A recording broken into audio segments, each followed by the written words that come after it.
Servus, welcome to Hello Daniel, part 5. Today we have, the title is a little bit more Halloweeny. Pick and treat sound. Not trick and treat, we are in the pick and treat. Today all I tell you is about my sound, what I have here, with what I pick up, which microphones I take to pick up the sound, and which device I use to pick up the sound, and what I have to treat the sound. So for the first, I have to pick up the sound. I have these Røde PodMics here. They are really budget mics, about 100 euro, US dollars, you name it. And just recently I upgraded to a better cable. Before I had some budget cables I liked very much.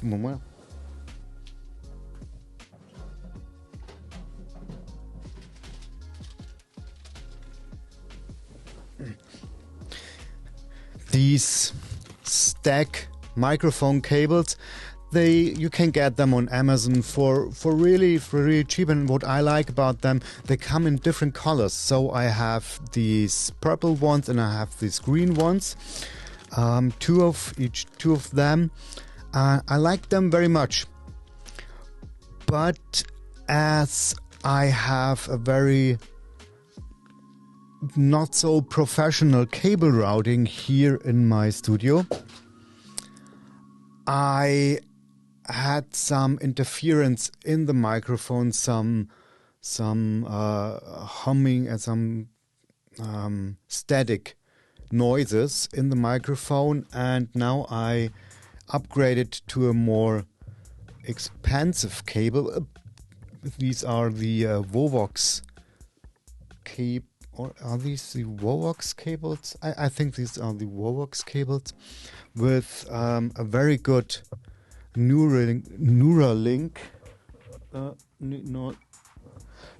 Nutric plugs. Great cables. And on some devices I put some you call it these magnetic rings on the cables, and now I'm nearly completely silent from the static noise. So the first microphone I had was Røde, the USB microphone, or USB microphone from Røde, and then I had to upgrade really fast to an XLR mic because I wanted to use two mics, and to use two USB mics on one computer that's a real pain in the ass. It works, but you always have to do so much work, and it adds so much friction to your process that it doesn't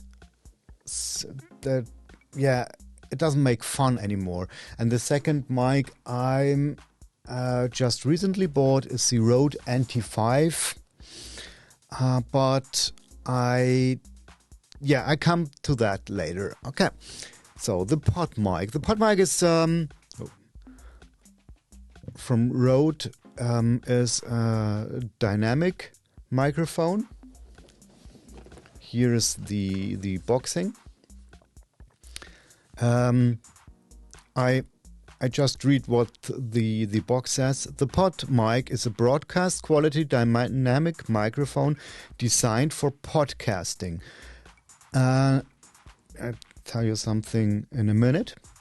It has a rich, balanced sound with an internal pop filter to minimize plosives and internal shock mounting to reduce vibration.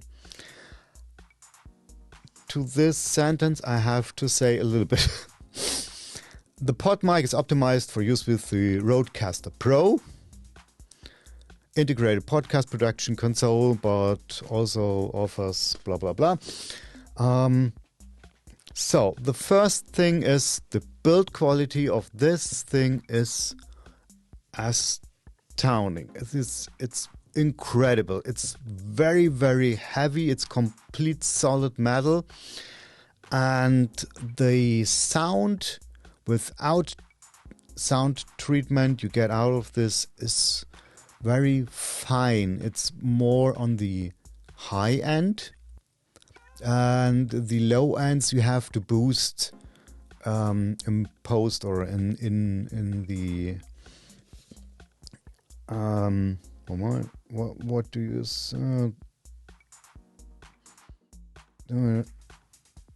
need some? Yeah, it needs some low end boost. So it's not such a rich sounding mic. It's a very, very good mic for voice. But if you like more on the little bit boomy side, you have to do some in post or add some in the device that picks up. So then build sound with an internal pop filter. The pop filter is really good for my use. It's normally okay, but you have to know how to use it. And in the beginning, I was talking directly into the mic, and then you have some pop sounds more than if you talk. Normally you always have to talk a little bit off the mic, and this mic requires this one hand away from your mouth, and it sounds the best. But if this doesn't, the internal pop filter doesn't seem, if you need more filter, then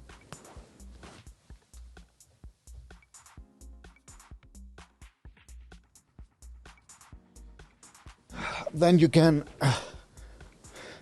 have this here. I hold it because here it's and then you can have this pop filter, which is sold separately from Rode. It's especially for this microphone, and it just slides on that, and now all the pop noises, Peter Pepper picked a pickle of Piper, are completely gone, and it's very thick, but it doesn't look as nice on camera. I like the look of this mic very much. So now without the pop filter, Peter Piper picked a pickle paper, I think it's fine. Then the internal shock mount is it picks up very, very much of the noises when you touch the boom arm. I just tap the boom arm here, got very, very gentle, and when I'm tapping here, the internal shock mount is not so good, and that's, in my eyes, that's a major problem with this mic, that it picks up so many rumbling noises when you move it around. So be aware of that, and then you're probably okay. I have two of these microphones. I have this one in this setup, and on the desk setup over there I have another one.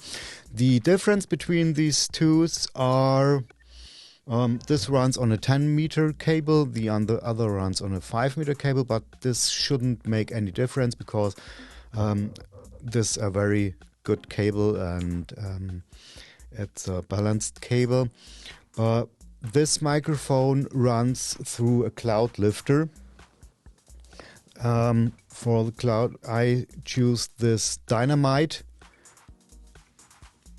SE DM1 cloud lifter, which adds 28 decibels of gain. As this is a dynamic microphone, it tends to be a little bit quieter. As you might know that the most famous podcasting microphone to date is the Shure SM7B, and which is a very, very gain-hungry microphone, and technically you can use it with the RødeCaster, but you have to add some gain, and there something like this, or a cloud lifter, or a Trident Fathead, or something like that comes in play, and it really the PodMic really benefits from this too. My other PodMic runs into the RødeCaster, and the RødeCaster is at 44 gain input, and this here is at 16 gain input. So you see that's a vast difference, and this here is I don't even have to crank up the volumes as much, and you get a real clean sound out of it. So the next is the NT5. The NT5 is this microphone here. I just recently purchased it, and the reason why I purchased this is because I want to talk freely without microphone always in my face. On shots like this here, it's okay. It adds some, it's like a design object, but sometimes you need to talk freely, and you don't want always to have the microphone in place. So then there comes this into whole thing, and there's no text like on the box like on the NT5, but it's a compact cardioid condenser microphone. They recommend it for picking up instruments like guitars, but it's very, very good at picking up voice too, because it's a very super, in my ears, it's a super natural sounding microphone. As the PodMic, it lags a little bit on the low end, but that's okay. It's such a fine pickup pattern that I like it very, very much. I like the sound that comes out of that very, very much. But it tends to pick up, as it's so sensible, it tends to pick up very much of the reverb in the room, and I didn't manage to position it and to make a treatment around it so that I can use it on a daily basis. So I have to just add a little bit of sound treatment, I think, to my place over there where it's tend to be. So, and there I need to make some adjustments, and all these microphones run into, I would say, simply the best, the single most best device I've owned in years. I use, it's the, here, it's the RødeCaster PRO. So then, I think so. It's here is the focus. It's a RødeCaster PRO. And Rode was the first who came out with a device like this. Now you can get similar devices from other brands, but they even come close. RødeCaster PRO is such a good device with some little flaws. I tell you in the end. And all my sound, all my microphones, all my the pickup for the gameplay, I pick up the sound from my computer, and I route it through and give it out to the speakers and to the headphones, and you can run all your sound completely through the RødeCaster.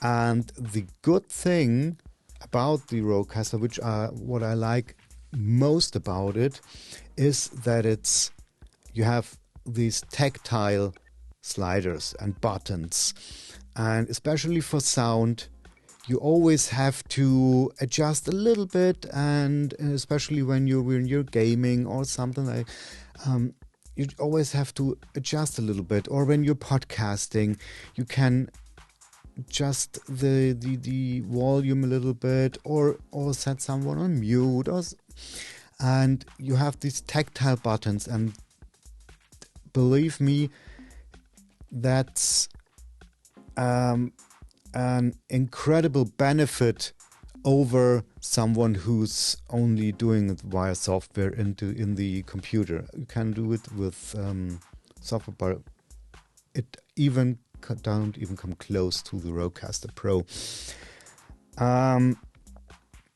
So it's really perfect, the RødeCaster PRO for podcasting, which was the intent that they had when they brought it out. And for streaming, they added so much functionality for streaming and on all daily use base.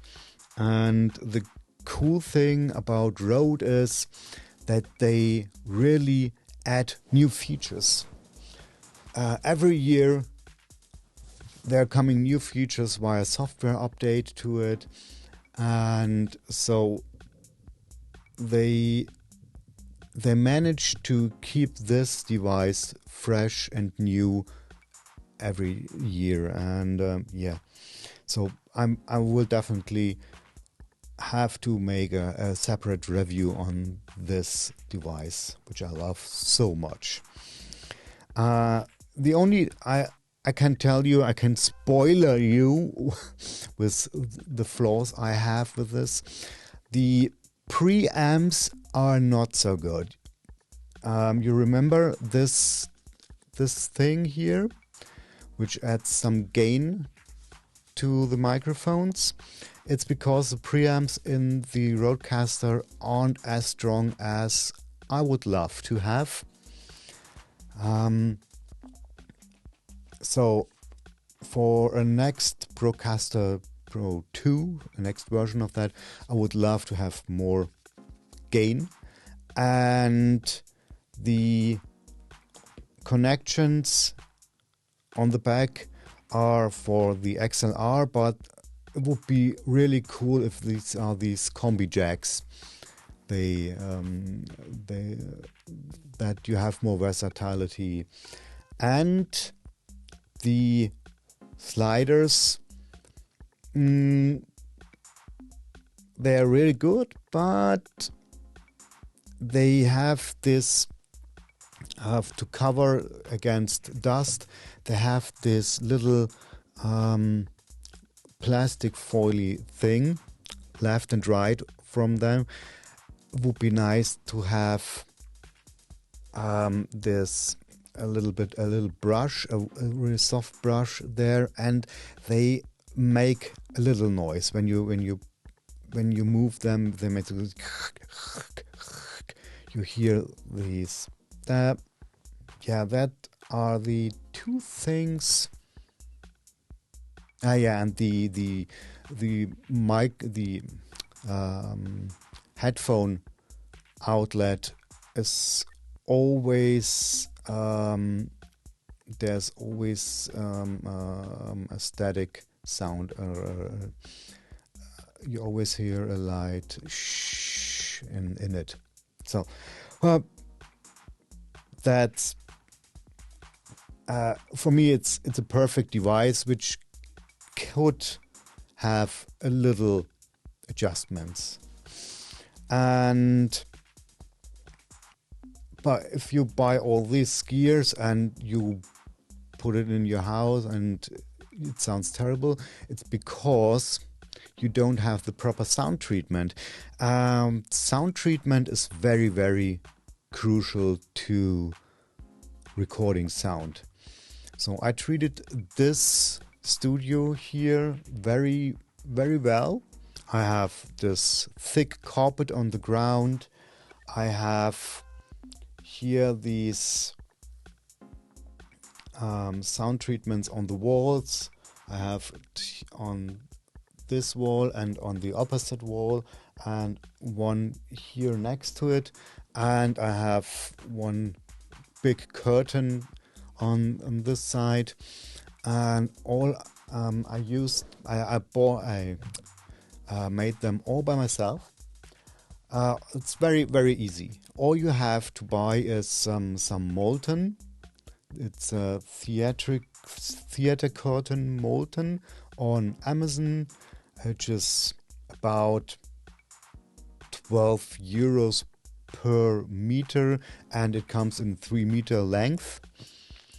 And so you can order 10 meters, and then you have 30 square meters of this thing, and it's I think 12 euros is really not as much for a meter. And these things alone dampen the sound really, really nice. And I went to the hardware store, my local hardware store, got some wood plies and some screws, mounted a frame, and then clamped the fabric on it, and done. I could do some extra treatment here. That's I could put some insulating mates into this frame, then the sound treatment would be even better. Well, I haven't done that, and it sounds great. And I will definitely make a video about how to build something like that, and it's really not expensive. So I have these things here. These are 140 by 160 meters, 1.4 100, or I say something like I say 140 centimeters by 160 centimeters, and they cost about, let me think about, you have to 20. If I would only make one, well, so if you make two, because the fabric, the molten, comes in 3 meters. If you make two, you have to buy 2 meters that are about 25 euros. Then the wood is about it's 3 meters, 1, 2, 4 plies of wood, which costs each one 5 euros, so 20 euros. So we're at 45 euros and some screws, 50 euros for these big panels, 25 euros per panel, and I think that's really decent, but I will check the prices again, and then I make a video and I show you how to do that, because that's why I'm here. I want to help you to start your thing and make it good sounding, make good looking, and I think sound is the most crucial thing to a video. That sounds strange in the beginning, but I rather would watch a awful looking video with good sound than a good looking video with bad sound. So now I have to store the boxes again. Bye bye. Have a good day. Bye.